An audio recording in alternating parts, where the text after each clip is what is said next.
భారతీయులందరూ ఒకసారి భారత్ మాతాకి జై కొడదాం. భారత్ మాతాకి, భారత్ మాతాకి, భారత్ మాతాకి. ఓం అజ్ఞానతిమిరాంధస్య జ్ఞానాంజనశలాకయా చక్షురున్మీలితం యేన తస్మై శ్రీ గురవే నమః. నాకు జన్మనిచ్చిన తల్లిదండ్రులకు, అలాగే విద్యాబుద్ధులు చెబుతున్న, విజ్ఞానాన్ని అందిస్తున్న గురుదేవులకు పాదాభివందనం చేస్తూ నా ఈ చిన్న ఉపన్యాసాన్ని ప్రారంభిస్తున్నాను. మొదటగా ఈ వేదికను అలంకరించిన పెద్దలకు, గురువులకు, నాతోటి విద్యార్థులందరికీ మరియు సభా ప్రాంగణంలో ఉన్న ప్రతి ఒక్కరికి స్వాతంత్ర్య దినోత్సవ శుభాకాంక్షలు తెలియజేస్తున్నాను. ఈనాడు మనకి ఇంత స్వేచ్ఛగా మీ ముందు మాట్లాడే స్వేచ్ఛ స్వాతంత్ర్యాలను నాకు ప్రసాదించిన ఆనాటి సమరయోధులకు ఈ సందర్భంగా కృతజ్ఞతలు తెలియజేస్తున్నాను.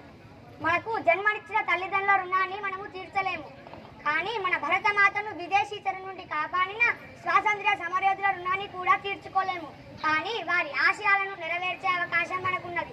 దానికోసం మనమంతా కృషి చేద్దాం. చేద్దామా లేదా? గట్టిగా. ఇక ప్రస్తుతం మన చదువులు కేవలం మార్కులే లక్ష్యంగా సాగుతున్నది.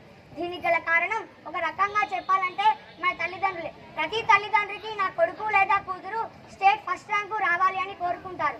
అంతేగాని నా కొడుకు లేదా కూతురు మంచి విలువలు కలిగిన పౌరునిగా ఎదగాలి, తాను నిత్య జీవితంలో ఎలాంటి సమస్య వచ్చినా పరిష్కరించుకునేటువంటి గొప్ప ఆత్మవిశ్వాసాన్ని కలిగిన పౌరునిగా తాను తయారు కావాలని కోరుకునే తల్లిదండ్రులను మనం చాలా తక్కువగా చూడవచ్చు. దీనివల్ల నేటి పాఠశాలలో తల్లిదండ్రులను సంతృప్తి పరిచేలా మార్కులే లక్ష్యంగా విద్య సాగుతున్నది. దీంతో పిల్లలు రోబోలుగా మారుతున్నారు. పిల్లల్లో సృజనాత్మకత అనేది చాలా తగ్గిపోతున్నది.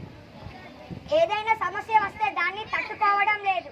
ఏదైనా ఒక విషయం గురించి తల్లిదండ్రులు లేదా గురువులు కొంచెం గట్టిగా అడిగితే చాలు వెంటనే ఇల్లు వదిలిపోవడం, అలాగే ఆత్మహత్యలు చేసుకోవడం లాంటి సంఘటనలను మనం ప్రతిరోజు వార్తల్లో చూస్తున్నాం. ఇక విద్య అనేది విద్యార్థుల సంపూర్ణ వికాసాన్ని కలిగించాలి.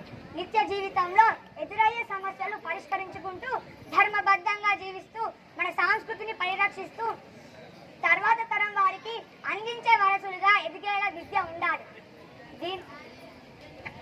దీంతో పిల్లలు రోబోలుగా మారుతున్నారు. మన సంస్కృతిని పరిరక్షిస్తూ తర్వాత తరం వారికి అందించే వారసులుగా ఎదిగేలా విద్య ఉండాలి. మన ప్రపంచానికి విజ్ఞానాన్ని అందించిన దేశం మన భారతదేశం. మరి అలాంటి గొప్పనైనటువంటి పుణ్య దేశంలో పుట్టిన మనము ఎంతో అదృష్టవంతులం. ప్రపంచానికి విజ్ఞానాన్ని ప్రసాదించిన దేశం మన భారతదేశం. భారతదేశం కీర్తి ప్రతిష్టలను మనం అంతా చాటి చెప్పేలా, మన భరతమాతకు విశ్వగురువు స్థానంలో నిలిపేలా మనం అంతా కలిసికట్టుగా పనిచేద్దాం. చేద్దామా లేదా? మనకు స్వాతంత్రం వచ్చి దాదాపు 80 సంవత్సరాలు అవుతుంది. 80 సంవత్సరాలు అవుతున్నా ఇంకా మన దేశం అభివృద్ధి చెందుతున్న దేశంగానే చెప్పుకుంటున్నాం. దేశ అభివృద్ధి కొరకు పనిచేసే నాయకులను ఎన్నుకోవడానికి కృషి చేయాలి. నేను ఇక్కడ ఎవరైనా ఒకరిని ఉద్దేశించి మాట్లాడడం లేదు. చాలా చోట్ల ప్రజా ఆలోచనలు మారడం లేదు. నాయకులు వారి స్వలాభం కొరకు రాజకీయాలకు వస్తున్నారే తప్ప ఇక్కడ తప్పు ఎవరిది? అలాంటి వారిని ఎన్నుకుంటున్న ప్రజలదా, లేక దేశాన్ని దోచుకుంటున్న నాయకులదా? అందరూ ఒకసారి ఆలోచించండి. రేపు భవిష్యత్తులో మనకి కూడా ఓటు హక్కు వస్తుంది. మనం మంచి నాయకులను ఎన్నుకుందాం. వేమన ఓ పద్యంలో ఈ విధంగా చెప్పాడు: అల్ప బుద్ధివానికి అధికారం ఇచ్చిన దొడ్డవారి నెల్ల దొలగజేయు చెప్పు తినడి కుక్క చెరుకు పెరుగున విశ్వదాభిరామ వినరవేమ. చెడ్డవారికి అధికారం ఇస్తే వాడు మంచి వారందరినీ తొలగించి మూర్ఖులను తన చుట్టూ చేర్చుకుంటాడు. దీనివల్ల దేశ అభివృద్ధి జరగదు. అందువల్ల దేశభక్తి కలిగిన మంచి సేవకులను ఎన్నుకుందాం. దేశ ప్రగతిలో మనమందరం భాగస్వామ్యం అంటూ మరొక్కసారి భారతీయులందరం భారత్ మాతాకి జై కొడదాం. భారత్ మాతాకి, భారత్ మాతాకి. నాకు ఈ అవకాశం ఇచ్చిన ప్రతి ఒక్కరికి ధన్యవాదాలు. Very good Lasyasri.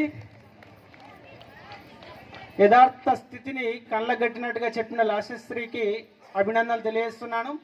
ఇప్పటి వరకు స్పీచ్ ఇచ్చినటువంటి ప్రతి విద్యార్థిని వెనుక వాళ్ళ తల్లిదండ్రులు ఉన్నారు. అది చాలా గర్వంగా భావిస్తున్నాను నేను, ఎందుకంటే వాళ్ళ యొక్క కృషి అనేది ఇక్కడ కనిపిస్తుంది మాకు. Thank you. ఇప్పుడు పూర్వ విద్యార్థుల నుంచి, ఈ పాఠశాల పూర్వ విద్యార్థుల నుంచి ఎవరైనా ఒకరు వచ్చి మాట్లాడాల్సిందిగా కోరుతున్నాను. వాతావరణం సహకరించడం లేదు, సమయం తక్కువ ఉంది కాబట్టి, పిల్లలు ఆకలితో ఉన్నారు కాబట్టి కేవలం ఒకరితో మాట్లాడించే అవకాశం మాత్రమే ఉన్నది. అవకాశాన్ని వినియోగించుకోవాల్సిందిగా కోరుతున్నాం.